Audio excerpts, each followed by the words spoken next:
আজকে আপনাদেরকে দেখাবো চট্টগ্রামের বইমেলাতে গিয়ে আমরা কি কি দেখলাম, সেই সাথে কেমন দেখতে অনুষ্ঠান। তো শুরুতে আমরা চলে আসলাম চট্টগ্রামের কাজী দেউরি স্টেডিয়ামের পাশে আন্তর্জাতিক বইমেলা অনুষ্ঠানে। যদিও বা চট্টগ্রামে এটা হচ্ছে আমার প্রথম বইমেলা দেখা। তো শুরুতেই এসে দেখি এখানে কনসার্ট হচ্ছে আর পাশে হচ্ছে বইমেলা। তো আসলে বইমেলা দেখতে এসে মানুষ যদি একটু আনন্দ উপভোগ করতে না পারে তাহলে কি হয়। এই দেখুন সবাই কিন্তু বসে আছে এখানে। আসলে আমারও ভালো লাগছে আর কি, মানে ঘোরার সাথে সাথে একটু যদি আনন্দ না হয় তাহলে কি হয়।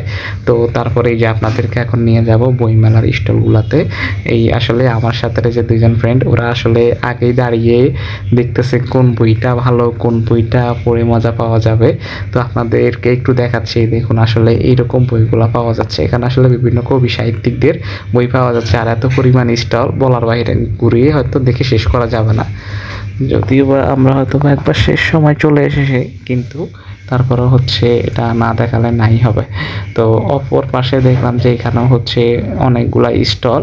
তো একের পর এক দেখাতে আছি। এখানে হচ্ছে শিশুতোষ বই, আসলে এখানে শিশুদের জন্য অনেক বই বিক্রি করা হয়। আসলে বই পড়তে কার না ভালো লাগে, তো যদিও বা হচ্ছে সেই বইগুলো যাতে মজাদার হয়।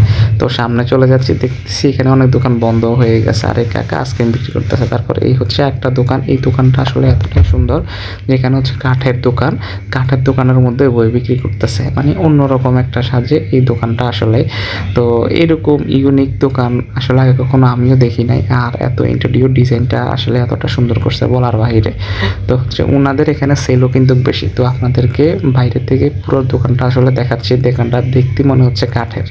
তারপর অন্য আরেকটা দোকানে চলে আসলাম। তো ওনারা তো এসে হচ্ছে শেষ বিকালের মেয়ে উপন্যাসটি দেখা শুরু করছে জহির রায়হানের। তারপরে গিয়ে আরও অনেক তো বই আছে। তারপর আবার আরেকটা শিশুতোষ দোকানে চলে আসলাম, সেখানে আসলে অন্যান্য বইগুলো আমরা দেখতেছি কি কি শিশুতোষ বইগুলো আসলে পাওয়া যাচ্ছে আর কি। তারপর আসলে পুরো স্টলটাতে আপনাদেরকে একটু দেখাচ্ছি আর কি কীরকম বই পাওয়া যায়। তো আপনারা চাইলে এখানে আসতে পারেন। এখানে চিটাগংবাসী যারা আছেন তারা এখানে খুব সহজে আসতে পারেন। কাজী দেউরি স্টেডিয়াম বললেই আসলে, বা অনেক বাস আছে, বাসেও আসতে পারবেন, বা অন্যান্য গাড়ি দিয়েও আসতে পারেন। তো হচ্ছে এই জুলাই অভ্যুত্থানেরও ওনাদেরও কিছু স্মৃতি চারণ করতেছে। তো দেখতে দেখতে আসলে মানে শেষ দিকে চলে এসেছে, যদিও বা পুরো ভিডিওতে আপনাকে দেখাতে পারে নাই।